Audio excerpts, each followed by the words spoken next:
John Deere, a name farmers trust like no other. From iconic workhorses to game-changing innovations, Deere has built tractors that shaped agriculture for generations.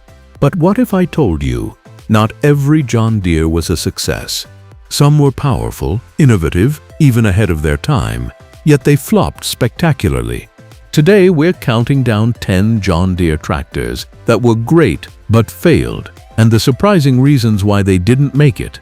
Number 1. John Deere Model 8020. When the John Deere 8020 was introduced in 1960, it was a bold statement.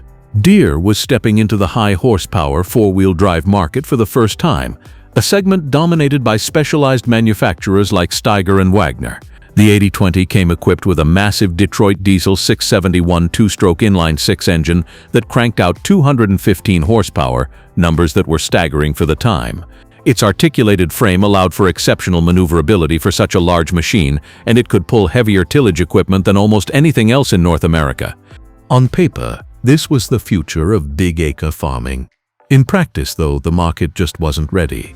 Priced at over $30,000 in 1960, more than $300,000 in today's money, the 8020 was a huge financial leap for most farmers.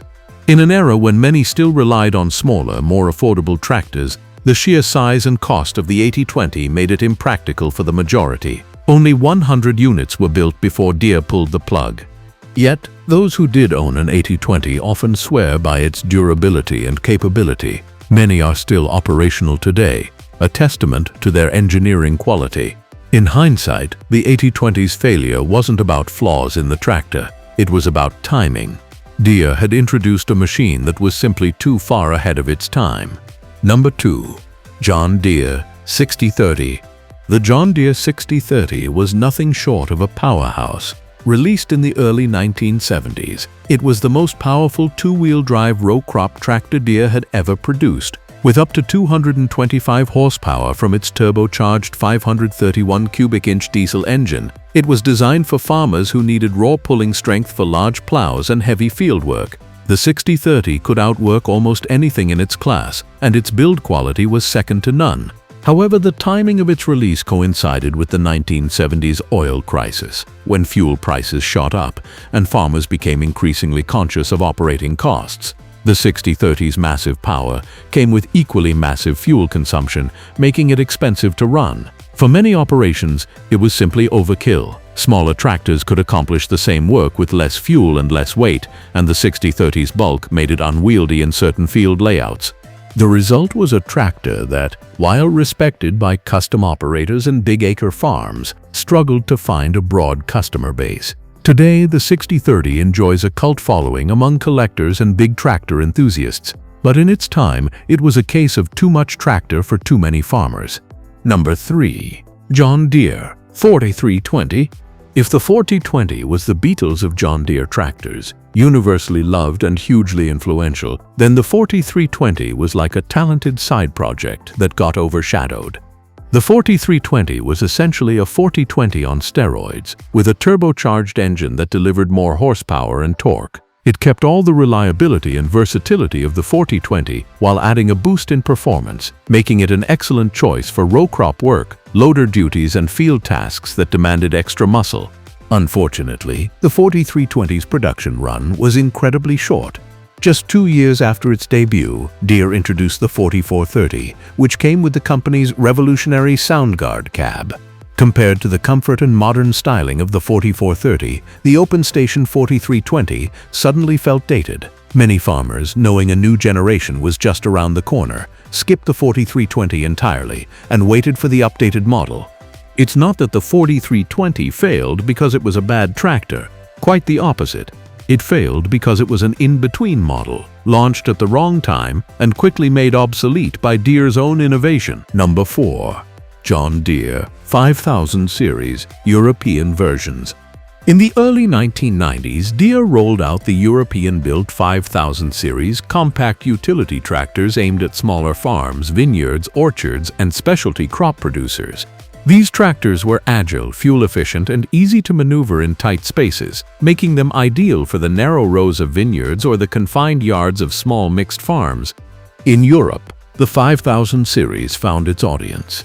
In North America, it was a different story. Most farms there were much larger, requiring higher horsepower and bigger implements. The compact size that made the 5000 perfect for European farming was seen as a limitation in the US and Canada. Parts and service could also be a headache in some areas, as the tractors were built overseas. As a result, the North American market never embraced these models, and sales lagged. Yet in their intended environment, smaller intensive farms, they were excellent machines. Their failure was less about design and more about selling the wrong product in the wrong place. Number 5. John Deere 1130 and 1630. During the mid-1970s, John Deere's Mannheim, Germany plant produced the 1130 and 1630 utility tractors. These were compact, efficient machines designed for mixed farming, municipal work, and light agricultural tasks. They offered good ergonomics, excellent visibility, and reliable diesel power plants. For tasks like loader work, mowing, and pulling small implements, they were perfect. In Europe, these models enjoyed steady sales. In North America, however, they barely registered.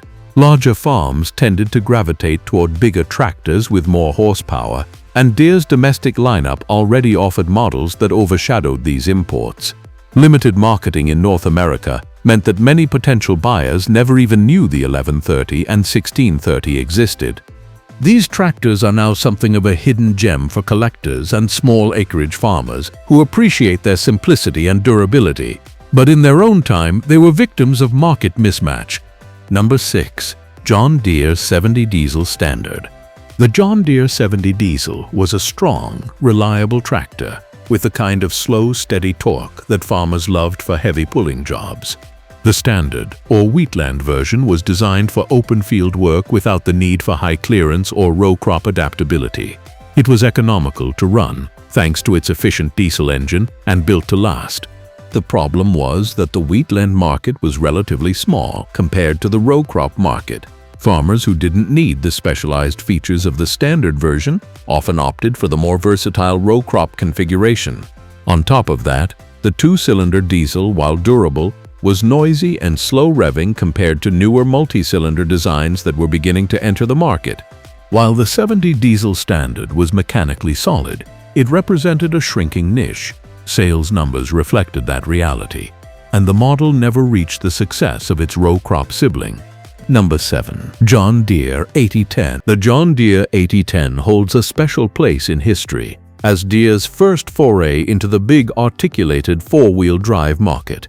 With 215 horsepower and the ability to pull huge tillage equipment, it was a serious contender in the high horsepower segment.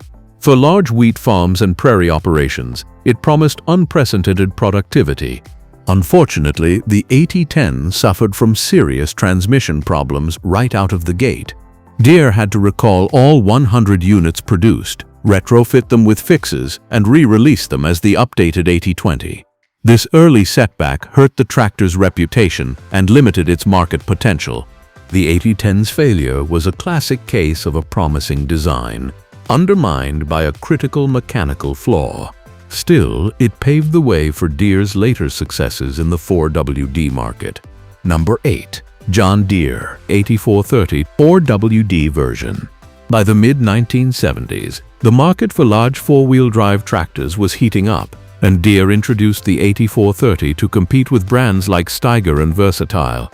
With 275 horsepower from a turbocharged six-cylinder diesel, a comfortable cab, and strong hydraulics, it was a formidable machine for big-acre farming. But the 8430 struggled with engine overheating in heavy work, and its fuel consumption was higher than many farmers liked. Early reliability issues further dented its image, and once a tractor's reputation takes a hit in farming communities, it's hard to recover. While some owners had great experiences with the 8430, enough others reported problems that sales never reached their full potential. Today, the 8430 is remembered as a good tractor with a rocky start, a machine that could have been a star if not for those early missteps. Number 9. John Deere 4230. The 4230 was part of Deere's Generation 2 lineup, and one of the first to feature the revolutionary SoundGuard cab, which transformed operator comfort.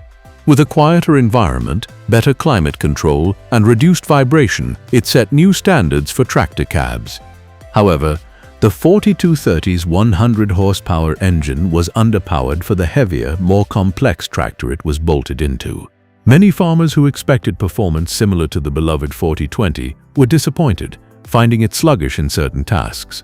Sales lagged behind the more powerful 4430 and 4630, which offered the muscle to match their modern features. The 4230 wasn't a bad tractor by any means, it just didn't strike the right balance between weight, power, and price. As a result, it's remembered as the underachiever of the SoundGuard family. Number 10. John Deere 500 Industrial Tractor. The JD 500 was Deere's attempt to move into the light industrial market, aimed at municipalities, small contractors, and utility companies. Based on farm tractor technology but painted in industrial yellow, it could be fitted with loaders, backhoes, and other attachments. While rugged and easy to maintain, the JD 500 was simply too light for serious construction work. It faced stiff competition from companies like Caterpillar and Case, which built heavier, purpose-designed machines for industrial use.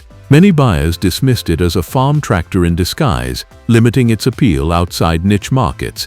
In the end, the JD 500 demonstrated Deere's ambition to diversify, but also the challenges of entering a market where specialized players had a firm hold.